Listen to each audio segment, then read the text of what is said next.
This is STL City Showdown. I'm AJ, and this is Steve. Woo! All right, so this is STL City Showdown. Find us on all of the socials and all that jazz. Boy, AJ, there was a game last night, and it felt like we were going to not lose that game. And then, of course, we went ahead and lost that game. And it made me wonder this morning, like, have we hit a new low? It's just a new low for the team. And I've got to say, like, as I was thinking that, I thought, no, this can't be a new low for the team because that would mean we can't get any worse. And I don't believe that. I don't believe that this team can't get worse. Like, even with Olaf ball, it was bad looking. And so we're not that bad again. It's just, I was utterly shocked. I was actually shocked that we found a way to lose that game right at the very end. It's just like, of course, this team found a way to lose that game. So no, thinking, is this a new low for this team? No, this isn't a new low yet. What about you? Okay, so the question is this a new low for us? I think fans right now are reactionary, right? Like, we're disappointed. We fell down by a goal early because I think it was like the 9th minute, something like that we gave up the goal. Then we equalized, and literally, like, I'm like texting, talking about the goal, and I look up, and then Hartle's like, hey, I'm going to score like a minute later. So we're like excited, right? Like, we're all excited, as we should be. And then we end up losing the game after taking the lead 2-1. So a lot of fans right now are just really upset, complaining about a lot of things, and I get it, right? But the thing is San Jose is an amazing team right now. They're firing on all cylinders. Think about this game. When you watched it, how many times did we win V1s? How many times did we steal the ball when they passed it? How many times did we control it? Like, we had the possession. We did what we wanted to do, especially in the midfield and defense. I agree that there's no finishers, right? But that tells you the quality of ball that they can play, at least in the back 2/3 of the field. It's just the attacking third. There's just nothing there. Right. So tell me how that is a low. That's not a low. Yeah, no, like, I would say that during Olaf ball, the team it seemed like we severely regressed to the point where we almost weren't even like an MLS team. Like, the possessions were bad, the passing was bad, everything was bad. And I think as the season's gone on, I think yours and I's feelings about DeMay have evolved. And I think they're evolving to the point where he appears to be a good coach. And I said it last night that as we're watching the game, those players are putting themselves in certain positions where you can only get there by coaching. They know the plays, they know how to do them. They just don't have the skills to finish. Like, how many crosses did we see where it's like, if either the passer or the receiver would have been in the right spot at the right time, probably would have scored. Becher had a brilliant cross from probably Cordova last night that he just flat out missed. And there was another one where another player had a bad pass to the cross and it just went bad. But those players are putting themselves in positions. And, like last week, I commented that because the team was looking deflated or something, that was bad coaching. And it probably is bad coaching. But, like, nothing I saw last night made me think this was on DeMay. Honestly, none of it made me feel like it was on DeMay. Are you sure about that? You're saying nothing is on DeMay. Like, I don't think this with loss is on being DeMay. Out there? I don't think this loss is on DeMay. I think this loss is on the players. Like, this loss is on the players. Last week, that was on DeMay. Oh, yeah. Okay, so some fans right now are going to be all riled up. So I'm going to take the defense of them real quick, okay? This is our showdown. Boom! You ready for this? So you're the hooligan, and I'll be the hooligan. Okay, great. Go ahead.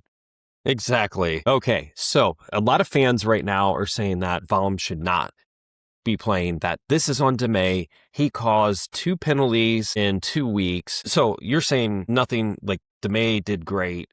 Defend that. Like, how can you defend Valm at this point? I guess, okay, here's my defense is we have who we have. He's got to put 11 players on the field. We've been screaming, start the kids, start the kids. McNaughton was out there and he gave up that he was so out of position that the San Jose player probably could have dribbled 5 or 6 more seconds and shot the ball in order to score. I don't particularly like Vollum, but again, who are we going to put in place that's a better right now? I would love to see a rotation of our younger players out there, but he has who he has. Like, I am not going to be here to say like DeMay is an amazing coach and he needs to be re-signed for 6 more years. However, last night, most of the play was on the players. Like, if we would have actually, the players would have actually executed those plays, we probably would have scored 3 or 4 goals last night. I mean, I don't really have much to say for Vollum. I will say that Yeah. the penalty was probably a little light.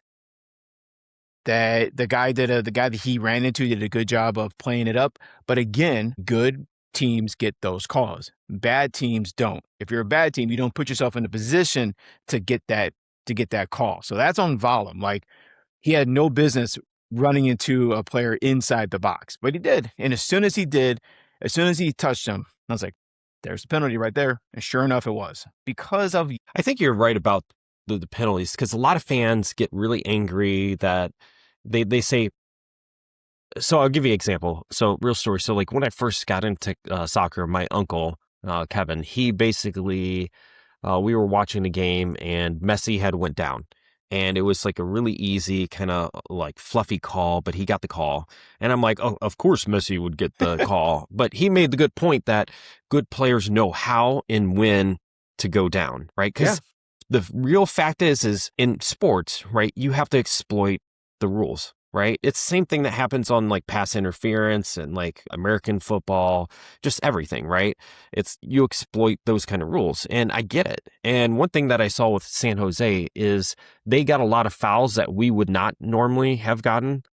It's because they knew when to go down and how to go down. Like it just feels like they were trained like that. And Drew Fisher is amazing center ref. As much as like people were complaining, he's a great ref. He's not the problem. There were people complaining about Drew Fisher's job last night. The man is a World Cup ref. Sorry, guys. Of all the things to complain about, Drew Fisher's job is not one of those. I won't tolerate it. Nope. Not for that guy. That guy is such a solid referee. When the referee or when Pro was like out and we saw just the pathetic versions of refs that we had, and the very first game back, Drew Fisher was a ref when they Pro ended their walkout. It was an amazing just change. So no. Sorry.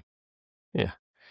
So here's some other things that people just don't understand is I like the other point that you made, by the way, is that who else are you going to put out there, right? Like basically your wingbacks that you mostly have right now are Totland, Vollum, and what's his face, Santos, right?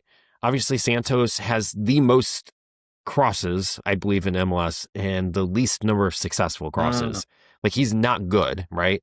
Vollum's not good. Totland, I thought, was pretty serviceable yesterday. I wouldn't say he was great, but I would say he was in definitely improvement in my opinion. Why wasn't Ostrak playing? He's not on the injured list anymore. Like, okay, if we want to say if Conrad versus Tomas gets to start. So I wonder if he wasn't on an injury list, but just wasn't fully healthy.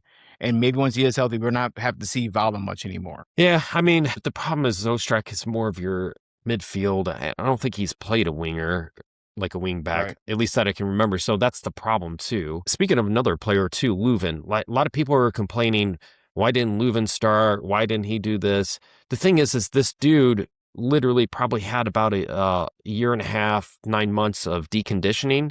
Like soccer players, these guys are like very refined machines.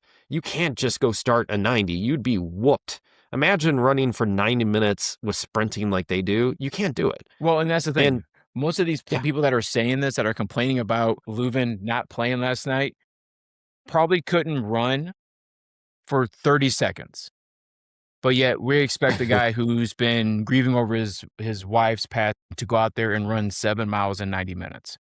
Yet there's no way any of these guys could do it for more, like I said, more than 30 seconds. So just shut up.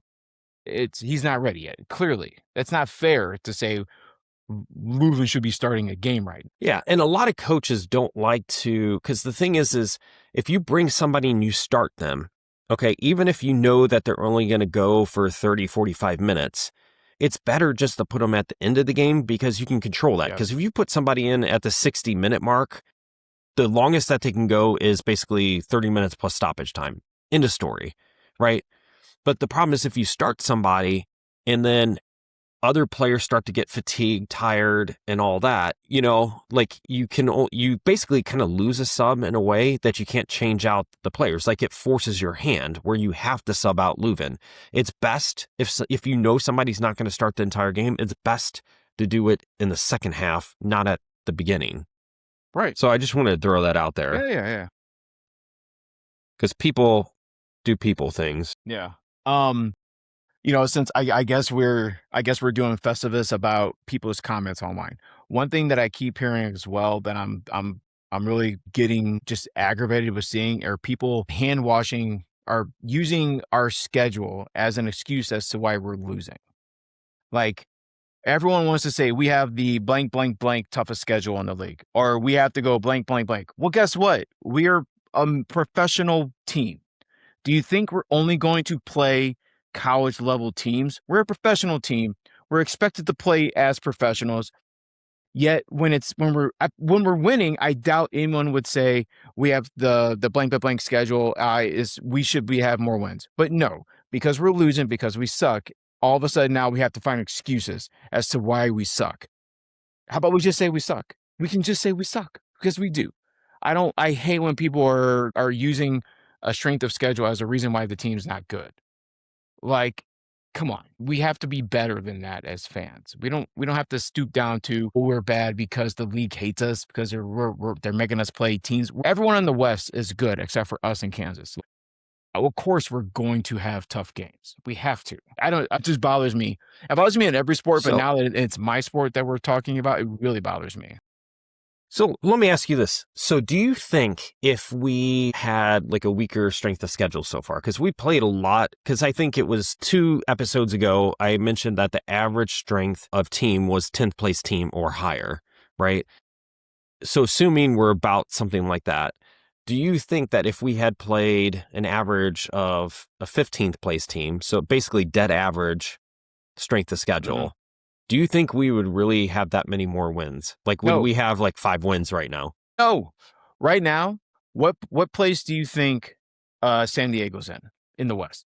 Of the 15, what place do you think San Diego's in? We played them very first beginning of the year, and we drew them. It wasn't a great game. Where do you think they stand? Are they 4th? No, they are 10th in the West. Are they 10th? They dropped that much? They're 10th in the West. So we think we can get wins over them right now? No, absolutely not. Okay. Right. I don't think it would matter. Portland's 22nd on the Supporter Shield. Did we beat Portland or did we have one win? I don't know what team did we win. It's easy to talk about our wins because we only have one of them. I don't remember what team we won against. I think it was at New home. England. New England? Okay. So New England right now on the Supporter Shield. We'll talk about Supporter Shield. They're 9th on the Supporter Shield. Yeah, holy shit. No. Well, they are. New England is 9th on the Supporter Shield. Ironic. So we have one win, and it's against a 9th place team on the Supporter Shield. We have no other wins. So 15th down. Let's see. We drew against New York, right? Let's see. We played with San Diego. We drew. We lost against Portland. We lost or drew against Austin. Yeah, we drew against Charlotte. Yeah. New York City, Dallas. Have you played LA yet? The Galaxy? I thought no. No. Yeah. So that comes up, I think in July, I think. So is it after the World Cup? No. I think it's before. Okay. But anyway, so no, I don't think it would matter. Like you and I at the very beginning of the season, we thought that we would cook against poor teams and struggle against good teams. I don't think we are ready to be this wrong. We're struggling against every team. Absolutely. So actually, I got a game for you. You ready for this? Yeah. This is going to be tough. Okay. It's called benefit of doubt. So we've talked a lot about how bad our team is. And I want us to pretend for a second that we are lawyers or something like that, or advocates or PR, and we have to defend the front office and what's going on. I know. Do you want to go first or do you want me to go first? Your choice. Are you going to give me things to talk about to defend, or you want me to come up with like things that I think you know what? I'll go first then. How about that? So we're coming up with our own things, right? We are creating reasons why we should support this team, right? Okay. All right. So I'm here to say why the team should we have to give them the benefit of the doubt. We are a small city in a league that is controlled by a central office in which every team is part of the ownership of the league. So the league owns every team. We happen to be in a small market that is new. With that, I could say that the team is doing their best, that we don't have a lot of money to spend, that the league is not interested in any of the smaller markets doing well, and especially not a new one. We don't have any sexy landmarks. Like the arch is cool, I guess, but like this would be an NFL thing. Like if we were to become a big market, like a huge team, what could the league market our team as? Like, why would anyone want to come to St. Louis and buy the red or the yellow jerseys? They don't have a reason to support us. So why would they? If we were good just because we just excelled, they would have to support us and have to do well, Yep. but they would have to do it begrudgingly. And so this team just they don't have the support of mommy MLS. And of course they can't do any more than they are. I need a shower now. Well, you feel so dirty, don't you? Okay, but legit though, you look at the smaller markets that have done well, the league doesn't push them. Like we know that Cincinnati is a good team because we're in this. And but like they're not getting a lot of sway from the MLS. It's the coast teams, it's those coastal teams. That's all they care about, which is fine, but we're here too. I think that's an excellent point. It is true that MLS does control a lot of things that help support teams. I can't remember. I think it was the Vancouver guy when he was coming. He was talking about, this is a player, right? He was talking about how the MLS had a deal where Vancouver was going to be the next team to get like one of the big players. And the player had to basically go there. Like they were pushing him towards there. The true fact is that unfortunately, when it comes to big, flashy highlight players, like the MLS does not compete against itself. There's no doubt about that. That's part of the reason why there's discovery rights.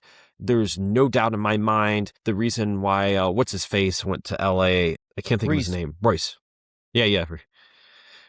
He went there because that's where MLS wanted. That's where he kind of wanted. The cold hard facts is the only way we're going to get like a hardcore flashy player is if somehow St. Louis makes a deal with the MLS or the owner's well loved or something. You know what I'm trying to say here?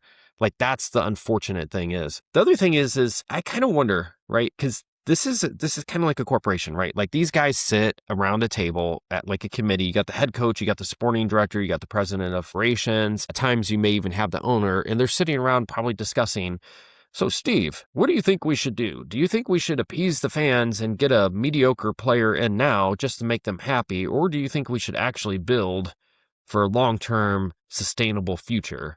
But the problem is if we get somebody now, even though they don't really fit the system, but might make the fans excited, it might hurt our future chances. You know what I mean? Like you might not have that perfect piece that you want for that particular window. I mean, what would you do in that situation? Like, let's pretend you're on the board. Would you try to appease the fans just to try to get a mediocre winning season, or would you try to yeah. build for long-term success?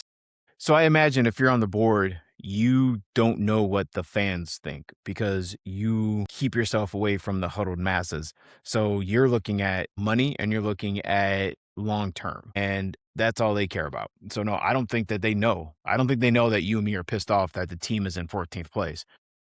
They're looking at the spreadsheets. They're looking at um, the future money coming in and jersey sales and all that stuff. So like, no, I don't. I don't think they could care less what you and I think because that's the way that this country is developed, where it's just a money first. So no, all of a sudden we're talking about communism. But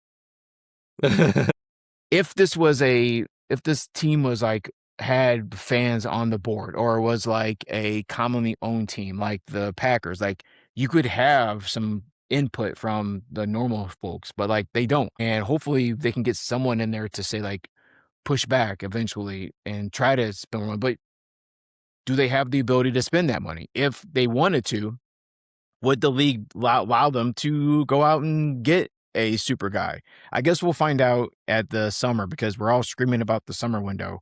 supposed to be this big change. I guess we'll see again. Are we going to get a Reese type player, or are we going to get another toy shirt? Jeez, you had to pick him. Right, because that was the big thing, though. That was the big thing last year was, yes, we didn't get Reese, but we got this toy shirt guy that was supposed to be coming in and really fit with Hartle, and it just hasn't worked. And we saw the old toy shirt special last night. We saw it. He had an open shot and he sailed it. And I wasn't even shocked. I wasn't even upset. I had no emotion other than, well, there it is. So I didn't see this. I just saw like a little social media post. So I don't know if this is true, but I suspect it is. From the press conference, supposedly Corey Ray said something to the fact of, oh yeah, it might take us a couple transfer windows. So a lot of fans are like, okay, we put up with this wind. Yeah, a lot of people said, okay, well, we put up with this, winter transfer window, but at least we got the summer one coming up. I mean, holy moly. That's like literally asking fans to go through not only this season with the summer transfer window, then the winter transfer window, the sprint season, and then it would be when we actually flip the schedule that we would have the summer transfer window right before. So basically what they're saying is we need to basically write off this season and the sprint season, the 14-game sprint season. And then and maybe then when we have the full flip schedule, then we might have something. We're 2 weeks away. Everything is just hold in there, guys. 2 weeks away. I guess we'll find out when the fans care when ticket prices drop again. Once we get to that point, probably in the midsummer, where all of a sudden we're at $15 tickets again. I guess we'll find out. Jesus, man. Absolutely. You did not make my day with that information. Oh, God. Okay. So, kind of going back to the game, for this particular game, who was your man of the match, by the way? Because you had talked about this pre-recording. You know what? I'm going to fire some people up. I don't want to, but okay. Cordova, because Cordova. Yeah. I get that Hartle is the easy pick because he had the goal right after Cordova scored, plus he had the assist on the Cordova goal. But I think we could almost scrap that second goal because it happened so fast. I don't think that the San Jose players are even positioned, which you got to take advantage of that. But Cordova has been struggling all year. We've been wondering what's the point of signing him until June if we're not going to use him. And throughout most of the first half, I kept noticing he was putting himself in positions. He was passing in the final 18. He was running down there. He was doing what he needed to. And the reason why I voted quickly when I saw his name on the man of the match on the app was because of the way he scored. If you guys haven't gone back and looked at that, watch that goal. Watch how he not only he runs down the right side of the field, he passes the ball off, and then he immediately, and this is why I said this game wasn't on demand. He immediately sprints across the goal, and you can tell he's got purpose when he does that. And he puts himself in a position, the play is going on behind him, and he knows exactly what he needs to do, and he turns around, gets the pass from Hartle, and then kicks it right in. Like, that is good instincts. That is knowing where you need to be. That is executing a good play. That was everything it needed to be, and he got his first goal of the season, and that was great. And he didn't evaporate after that either. I know they pulled him off when they finally did substitutions later in the game, but we kept saying we need a striker, and he did it right there. And I think for me, he's the man of the match because of the fact that he looked like an actual soccer player out there. Who was your man of the match? And I bet it was Simon Betcher. Speaking of Betcher, I was just thinking as you were talking about like actually scoring and finishing, I was thinking about the chances Betcher had. Particularly, I think there was a Hartle cross where Betcher was kind of sliding towards goal, and of course he missed it. It just like there was a couple times where I'm like, Betcher, come on, like you have to finish these. Like I get it. It's tough, right? Like I couldn't do it, right? And I get that Betcher is way better than I could ever dream to be, right? But still, he's a professional player. That's your whole job. And unfortunately, we get to complain about it. No, I know it's a boring pick, because it seems like week after week, it's the same player. But Hartzell has got to be our man of the match. I mean, unfortunately, he's like one of the decent players on our team anymore, right? I'm not counting Leuven yet because he hasn't really started yet. Berkey, he had 0 saves last night. right? I think it was Michael Tactics on social media that had posted about Berkey, and out of like all the MS players, he's ranked in like the 39th percentile, which means that he's in the bottom half of goalkeepers. He's almost the bottom third of goalkeepers, Yeah. right? So I'm sorry, guys. I know that hurts. And, Berkey's been like a face of our team, but something's wrong there. Who else do we really have on this team? I guess I will say this, and you're going to love this. Durkin has been a wonderful surprise. I'll be honest. Yeah. You know, Well, we know he's there. him. I would almost say Edelman as well. I get people are frustrated with some of his stuff, but like him and Durkin are connecting. I looked at like their lineup. I don't really have much other than volume to say about the defensive side of our team. A defensive side of our team, even volume defensively, but like I am so happy with like the defensive side of our team. Even without Leuven out there, like it's really good. I'm really like Durkin and Edelman are just like becoming some of my favorite players right now. I could definitely see that.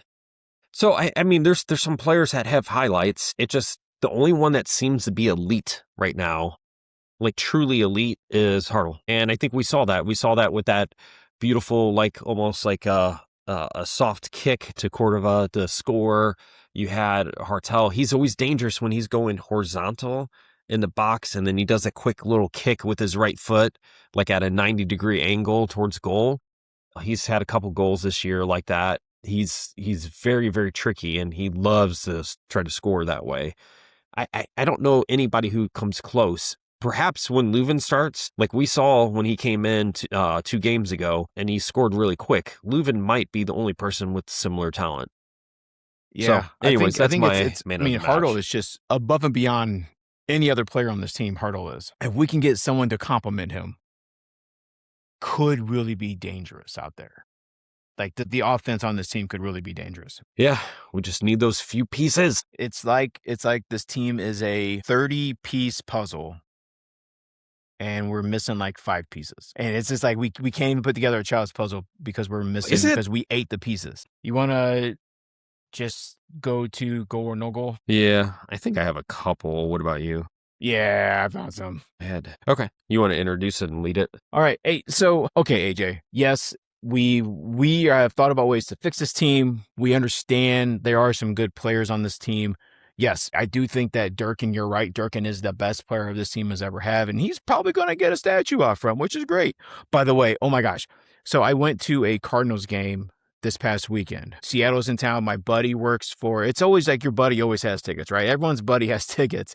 And my buddy got tickets from his work, which is awesome. This always happens. And they happen to have like 12th row back seats. And it was, I went to a baseball game and like walking in, talk about statues, all the statues from the Cardinals are out there. And I lamented that I wish my sons could play baseball because all growing up, I was a Midwest boy. My dad had me listen to KMOX outside working on stuff. All throughout the 80s, I knew all the players. I read all the books. I could tell you as we're walking by each one of those statues, about 20 years ago, I could tell you every single person, every single stat that they had. Like I knew everyone. And as we're walking by and I'm like, I used to know those guys. And like, I lost that because my boys, God bless them, they can run like the wind, but they were terrified of like playing catch. And it kind of fell off. But that's what I was going to say about that. Was like, it was weird because like, if we have statues, would we do statues? I don't think the Rams did any statues because they weren't here very long. And I think the Blues just started doing theirs. And I think there's one blue statue out. Do you know that for a fact? I don't actually. But I wonder, would you support City doing statues out front? I don't know if any soccer teams do that, but would you be on board with like statues of City players?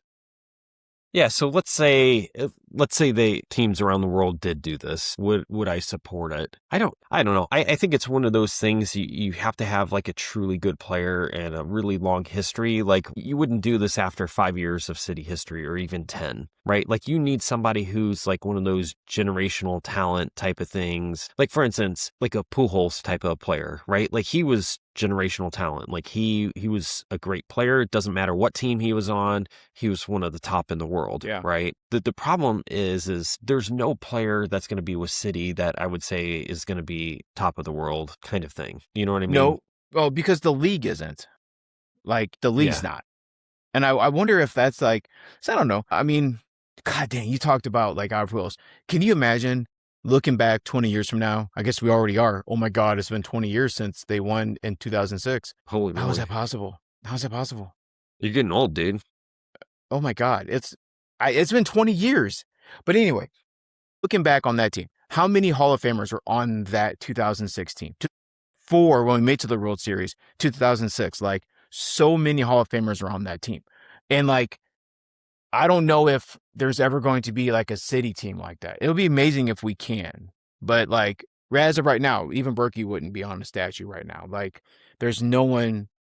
I think Kendall would try to make herself a statue. I think I could see that happening.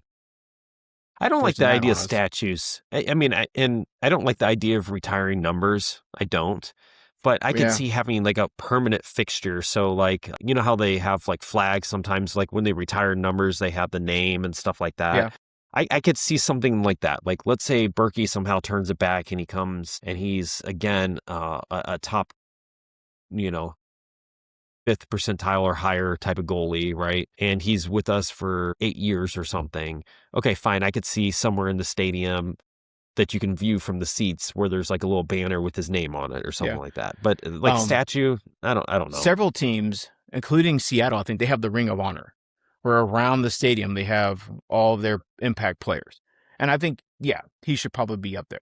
But yeah, statues are kind of corny because, and also like you're saying, retiring numbers where it gets ridiculous, where you're like the Cardinals, where you're going to run out of numbers if they keep doing it. And I want to say there's a league that they're not allowed to retire numbers anymore just because of the fact you run out of them.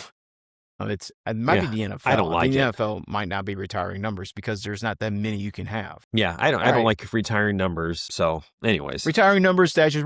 This is the old man. This is welcome to the old man yells at wind hour. AJ and I are talking about this retiring numbers and statues. Statues. Why are they bad? Go. All right. So I tell you what, let's talk about some goal or no goal because boy, there were some feelings last night. And as you yeah. can imagine, they were all positive. Everyone's glowing about the team. Everything's great.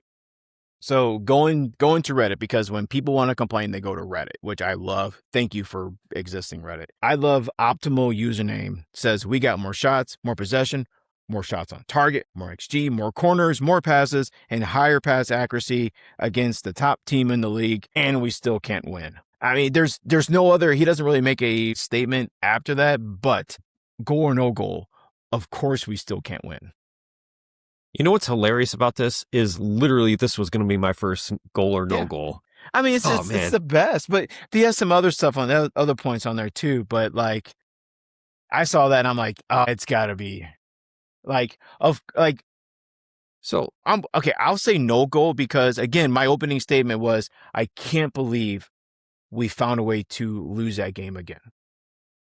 yeah, so here's what I'm going to say here is I'm going to say no goal because kind of the argument that I was making earlier. I think what he or she's trying to say is that we have more shots, more possession, more shots on target, more XG, and we can't win, right? I get that, right? And I get why that's frustrating. It absolutely is. But honestly, compared to almost every team that we've seen, we've been dominant in the back third, the middle third. It's just the final third that we haven't been, right? I think we recognize that. I think this is a good building block. If somehow we could just take Critch's team where they scored 2 goals a game and had our defense and midfield that we have now, we would be top of the league. Obviously, if we could cherry pick like that, but right. I mean, that's the 2000 sports game creation slider problem.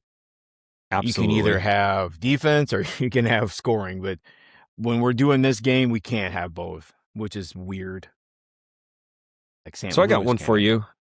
Go ahead. So CRX guy on Reddit said, thought we were going to get blown out. Losing from a winning position after we crawled our way back in that game is a worse feeling.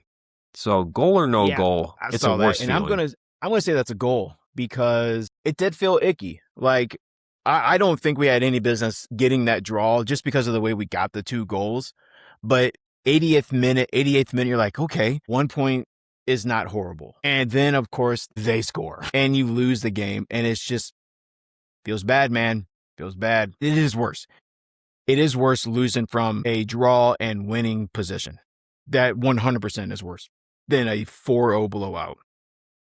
I'm going to say no goal. I'm going to Okay. disagree with this. I'm going to You're gonna disagree with say- this. How is it?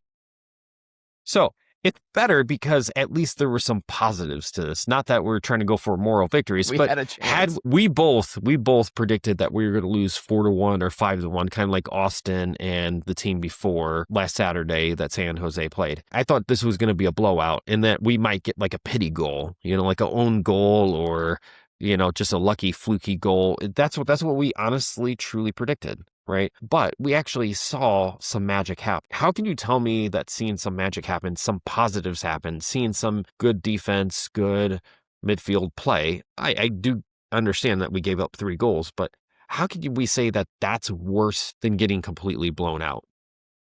I think it's the faith. I think it's the confidence, the thinking that we could actually do it is the worst. I think having that belief is worse than just going, all right, okay. What if we gave up the 3 goals we gave up 2 goals in the first half and it was a draw at the first half and we wound up losing, or I don't know, or we score 2 goals in the first half. We go up 2-0 in the first half and we give up all 3 goals in the second half. Which one is worse? So going in as a draw or going in ahead and knowing you're going to lose, to you, which one is worse?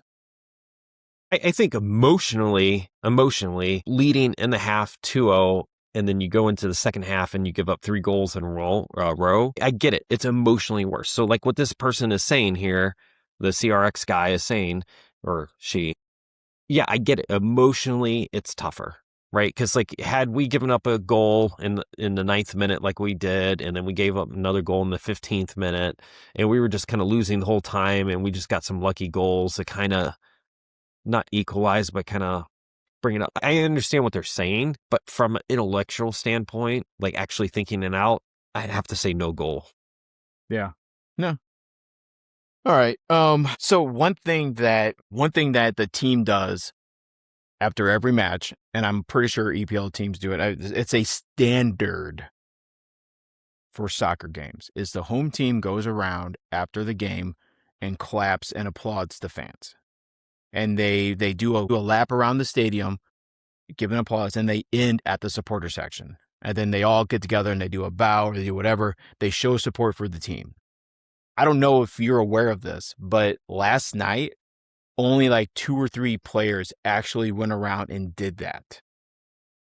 After this showing, during this season, and Reasonable Smile on Reddit says, was this the first home match the team didn't walk around the stadium afterwards? We'll say goal or no goal. Bad look for the team. It's definitely a bad look goal.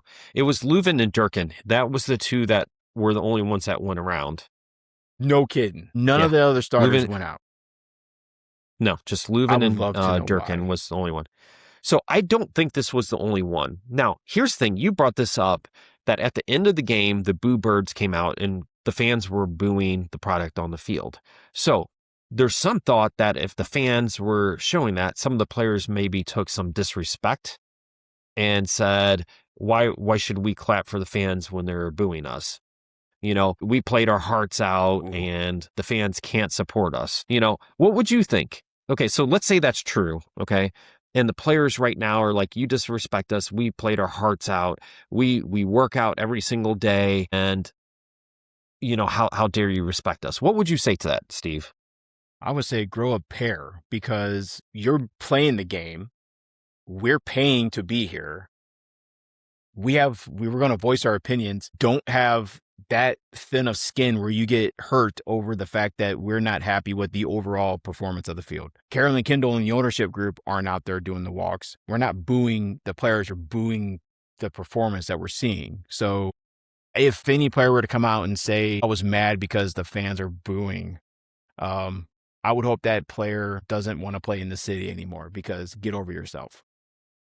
Excellent point, Steve. So let me ask you this question, right? You go I to thought you were going to say, McDonald's. like, I have Chris Durkin right here. He's going to respond to what you just said. Yeah, that'd be That's hilarious. the point. I can't wait to have you look at Celio Pompeo in the face and tell him that he can go kiss ass. I'm like, oh, my baby Celio. I mean, here's the cold hard facts is that everybody complains about everything, right? You go to McDonald's, you order your Big Mac or something. I haven't been to McDonald's for years. Yeah, gross. You order, and then they forget to put, I don't know, the beef patties on there, and all you have is bread and sauce or something, right? Like, you'd be pissed off, right? Meal. Yeah. You'd be basically angry at the people making the food. You go to the doctor, right? The doctor could be very caring, but then they miss your, deadly disease diagnosis. You're going to be upset. And yeah. The point that I'm trying to make is these players, like even politicians too, right? You ask these players, you sit down with them, you're hanging out with Durkin, you're hanging out with all these other people, right? Because that's what you do every weekend. And you're talking to these guys and you ask them, hey, what do you think the politicians are doing? Are they doing a good job? And they'll be very quick to be like, oh no, that politician is horrible, blah, blah, blah, boo, and stuff like that, right? So my point that I'm trying to make here is that they are probably booing everybody else just as much as we are booing them. You don't perform, people get upset. You pay for a product, you get upset when it does not get delivered. This is natural human reaction. I get that it hurts. Of course it hurts. I don't think us as fans, we're not saying that you're not trying, right? But I'm sorry, the product that you're putting on the field is not good. Maybe you put your heart out on the field for this game, but the whole season has not been good. Right. They can either, I guess, if they don't listen to the fans when there's 22,000 of them now, maybe they'll listen when there's 15,000. Like, that's what's eventually going to happen. I think that the Cardinals are figuring that out. Like, oh my God, you don't put a good product on the field, you're going to get 4,000 people at a ball game. And now they're actually starting to put decent product on the field again. I think that's the natural reaction. No one wants to watch horrible soccer, and they're going to find that out. Do you have any others? Blues Brother 57 says, so who do you guys think is going to be our fourth coach in 4 years? Go or no go, they're going to fire DeMay. This is what I'll no. add on that. No, it's a no-go, right? Yeah. They're not going to do it. So I actually don't think they would have fired Melberg, except that the players just saw him as a fraud in preseason. Sure. I still go back to this, that they said the players knew in the preseason that this was going to be a horrible season, right? I truly do not think that we're going to get rid of DeMay anytime soon. He's going to be a coach with us for 2 years. He's going to be through the sprint season at a bare minimum. Sure. Now, if the sprint season goes horrible, even after we get a couple good players, like if we do get a striker, if we do get a right winger, right?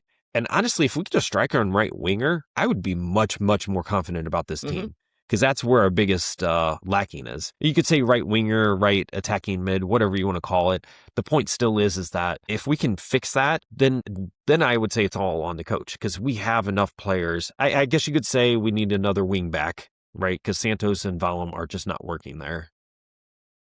Yeah. So, no, I don't think they're going to fire him. Sorry, guys. Yeah, no. Nope. And I don't even think they're going to fire him after the sprint season, just simply because we're going to turn right around and have another season very quickly. Like, I think we're going to see him for 3 seasons, 2 of those being that one of those being the sprint, but I think we're going to see him for a while, which, okay.